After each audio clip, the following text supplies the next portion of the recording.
যদি বলি আপনি বাঁচবেন 100 বছর, আপনি কি বিশ্বাস করবেন? সাবধান, এরপরে যা শুনবেন তা আপনার কপালে চোখ তুলে দিবে।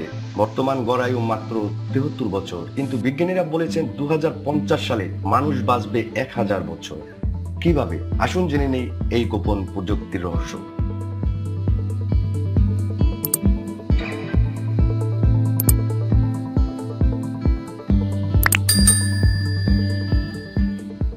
আজকের পৃথিবীতে মানুষের গড়ায়ু মাত্র 73.5 বছর। 100 বছর আগেও গড়ায়ু ছিল মাত্র 35 বছর। বিজ্ঞানীদের দাবি, চিকিৎসা প্রযুক্তি, জেনেটিক ইঞ্জিনিয়ারিং এবং কৃত্রিম বুদ্ধিমত্তার উন্নতি আমাদের আয়ুকে দ্বিগুণের বেশি করেছে। আর এখন বিজ্ঞানীরা বলেছেন এটা যাবে একেবারে 1000 বছরে। ভবিষ্যৎ চিন্তাবিদ রে কারো জোয়াইল ভবিষ্যৎবাণী করেছেন 2029 সালের মধ্যে কৃত্রিম বুদ্ধিমত্তা মানুষের বুদ্ধিমত্তাকেও ছাড়িয়ে যাবে। এই মুহূর্তকে বলা হয় সিঙ্গুলারিটি। তখন মানুষ আর মেশিন এক হয়ে যাবে। আপনার শরীর ও মস্তিষ্ক যুক্ত হবে উন্নত প্রযুক্তি, যা বদলে দিবে আপনার জীবন, কাজ আর স্বাস্থ্য। 2045 সালের মধ্যে মানুষের মস্তিষ্কে সরাসরি কম্পিউটারের সাথে যুক্ত হবে। এটা ব্রেন কম্পিউটার ইন্টারফেস। ভাবুন তো, আপনার স্মৃতি, অনুভূতি, এমনকি পুরো চেতনা আপলোড হয়ে যাবে ক্লাউডে।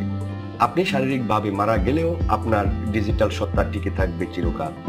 আর শরীরে প্রবেশ করবে ন্যানোবোট, ক্ষুদ্র রোবট, যেগুলো আপনার রক্তনালীতে ঘুরে বেড়াবে, রোগ সারাবে, ক্ষতিগ্রস্ত কোষ মেরামত করবে এবং বার্ধক্য প্রতিরোধ করবে। অর্থাৎ আপনি চিরতরুণ থাকতে পারবেন। কারা পাবে এই সুবিধা? ব্রিটিশ বিজ্ঞানী ইয়ান পিয়ারসন বলেছেন, প্রথমে কেবল ধনী শ্রেণীর মানুষরাই এই প্রযুক্তির সুবিধা পাবে। তবে প্রযুক্তি সস্তা হয়ে গেলে এটা পৌঁছে যাবে মধ্যবিত্তের ঘরেও। যেমন এক সময় মোবাইল ফোন শুধু ধনীদের হাতেই ছিল, এখন সবার হাতে আছে। তেমনি একদিন অমরত্ব সবার কাছে পৌঁছাবে। তবে সবাই কিন্তু একমত নন। অনেকে বলেন প্রযুক্তির সব সমস্যার সমাধান নয়। আর 1000 বছর বেঁচে থাকা, এটা কি মানুষের জন্য আশীর্বাদ নাকি অভিশাপ? অনেকেই ভয় পান যে এত দীর্ঘ জীবন মানুষকে অলস করে দিবে।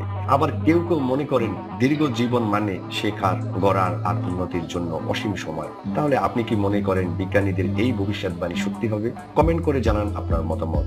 আল্লাহ হাফেজ।